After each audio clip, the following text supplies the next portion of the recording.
ಇನ್ನು ರಾಮನಗರದ ಶಾಸಕ ಇಕ್ಬಾಲ್ ಹುಸೇನ್ ಇದೇ ವಿಚಾರಕ್ಕೆ ಸಂಬಂಧಪಟ್ಟಂತೆ ಮಾತನಾಡಿದ್ದಾರೆ. ಬೆಂಗಳೂರು ಗ್ರಾಮಾಂತರದಲ್ಲಿ ಡಾಕ್ಟರ್ ಮಂಜುನಾಥ್ ಸ್ಪರ್ಧೆಯ ವಿಚಾರ ರಾಮನಗರದ ಕಾಂಗ್ರೆಸ್ ಶಾಸಕ ಇಕ್ಬಾಲ್ ಹುಸೇನ್ ರಿಯಾಕ್ಟ್ ಮಾಡಿದ್ದಾರೆ, ಪ್ರತಿಕ್ರಿಯೆ ಕೊಟ್ಟಿದ್ದಾರೆ. ಪಾಪ ಅಮಾಯಕರನ್ನ ತಂದು ಬಲಿಪಶು ಮಾಡುವಂತಹ ಕೆಲಸವನ್ನ ಎಚ್ಡಿಕೆ ಮಾಡ್ತಿದ್ದಾರೆ.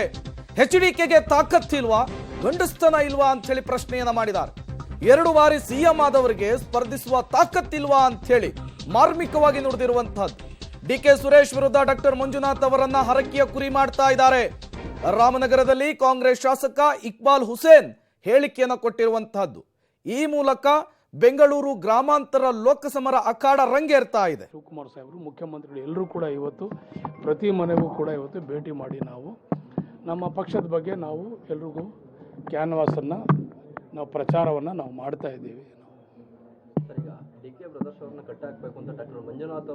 ನೋಡ್ರಿ,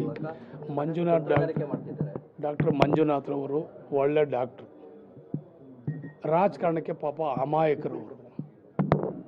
ಅವ್ರಿಗೆ ಯಾರೂ ಸಿಕ್ಕಲಿಲ್ಲ, ಪಾಪ ಅವ್ರಿಗೆಲ್ಲ ತಂದು ಪಾಪ ನಿಲ್ಲಿಸ್ತಾ ಇದ್ದಾರೆ. ರಾಜಕಾರಣದಲ್ಲಿ ನಿಲ್ಸೋಕೆ ಯಾರು ಕ್ಯಾಂಡಿಡೇಟ್ ಇರಲಿಲ್ವಾ? ಯೋಗೇಶ್ವರ್ ಇರಲಿಲ್ವಾ? ಕುಮಾರಸ್ವಾಮಿ ಅವ್ರು ನಿಂತ್ಕೊಳ್ಳೋಕೆ ಆಗ್ತಾ ಇರಲಿಲ್ವಾ? ಬೇರೆ ಯಾರು ಇಲ್ವಾ? ಅಮಾಯಕರ ಪಾಪ ತಂದು ಒಬ್ಬ ಹೆಸರಾದಂಥ ಅವರು ಹೃದಯ ತಜ್ಞರು, ಅವ್ರದ್ದೇ ಆದಂಥ ಒಂದು ಗೌರವ ಇದೆ ಸಮಾಜದಲ್ಲಿ. ಪಾಪ ಅವ್ರಿಗೆ ತಂದು ಪಾಪ ಏನೋ ಮಾಡೋಕ್ಕೆ ಹೊರಟಿದ್ದಾರೆ. ನಿಮಗೆ ತಾಕತ್ತಿಲ್ಲ ಅಂತ ಹೇಳಿ ಅವ್ರಿಗೆ ತಂದು ನಿಲ್ಲಿಸಿದ್ರೆ ನಿಮಗೆ ತಾಕತ್ತಿಲ್ಲ, ನಿಮ್ಮ ಮೇಲೆ ಗಂಡಸ್ತನ ಇಲ್ಲ ಅಂತ ಹೇಳ್ತೀನಿ ನಾನು. ನಿಂತ್ಕೋಬೇಕಾದ್ರೂ ಒಬ್ಬ ರಾಜಕಾರಣಿ, ಒಬ್ಬ ಯಾರಾದರೂ ಒಬ್ಬರು ಬೇಕಾದಷ್ಟು ಜನ ಇದ್ದಾರೆ. ಯಾಕೆ ಇಲ್ಲಿ ಒಬ್ಬ ಉಸ್ತುವಾರಿ ಮಂತ್ರಿ ಆಗಿದ್ದಾರಲ್ಲ, ಅವರಿಲ್ವಾ? ಅವರು ನಿಂತ್ಕೋಬೋದಲ್ವಾ? ಅವರು